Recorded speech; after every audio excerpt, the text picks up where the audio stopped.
ముఖ్యమంత్రి కావడానికి నాకు బలమైన కోరిక ఒకటి ఉంది. ఆ కోరిక ఏమిటంటే ముఖ్యమంత్రి అయిన తర్వాత ఒక్కసారి 30 సంవత్సరాలు ముఖ్యమంత్రిగా పరిపాలన చేయాలని.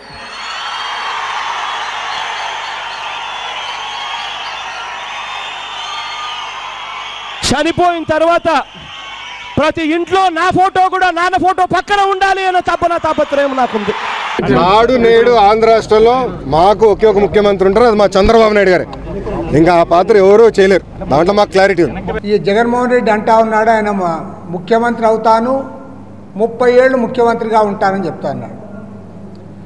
లోకేష్ అంటా ఉన్నాడు అసలు చంద్రబాబు నాయుడే ముఖ్యమంత్రి, ఆ తర్వాత లోకేష్ ముఖ్యమంత్రి, లోకేష్ తర్వాత దేవాంశ ముఖ్యమంత్రి. అంటే ఏమన్నా వీళ్ళకేమన్నా రాయి ఇచ్చారా, ఏమన్నా ఈ రాష్ట్రాన్ని వీళ్ళ అబ్బ జాగీర్ అనుకుంటా ఉన్నారా? ఎవరు దానికి సమాధానం చెప్పాలి. అసలు 13 కేసుల్లో A1 ముద్దాయిగా ఉండే జగన్మోహన్ రెడ్డి ఇవాళ ఆయన ముఖ్యమంత్రి అవుతాను 30 ఏళ్ళు ఉంటానని ఆయన అంటా ఉంటే, మేమే ఉంటాము, మేమే రాష్ట్రాన్ని 2050 వరకు ప్రపంచంలోనే అత్యున్నత స్థాయి వరకు తెచ్చే వరకు మేమే ఉంటామని వీరంటా ఉన్నారు.